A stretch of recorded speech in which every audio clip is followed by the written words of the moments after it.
Azvipere mushe panguva ino the ruling party ZANU-PF konzi pane a squad which has been deployed. Panguva ino kuri kuonekwa kuti mageneral, panguva ino sezvamuri kuona kuti right now in 1 week 3 generals have died. Panguva ino kuri kunzi musazoti we did not warn you according to this under 2030 or chikora zvigananda hendo.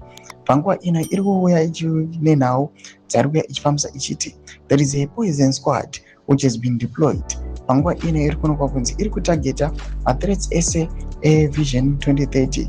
Anyone anoonekwa kunzi maybe he can be a threat to vision 2030, they have been deployed kuti vange vachitenderera panguva ino vachidestroy all those individuals, generals and the likes. Don't subscribe or like on the bell icon. Anobuda panguva ino achiposta this picture ramuri kuona kudanyira chiti alert, never say I did not warn you.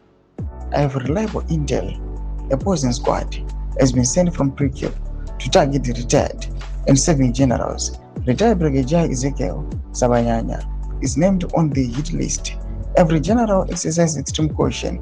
Unite now.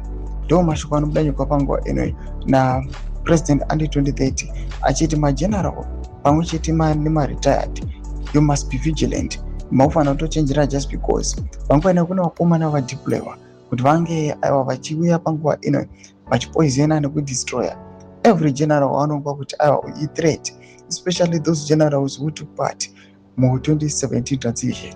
Panguva ino vachinzi anyone angange ane ruzivo yekuti how that transition was staged is being seen as a threat and must be eliminated. Ndoma developments ari kubuda panguva ino.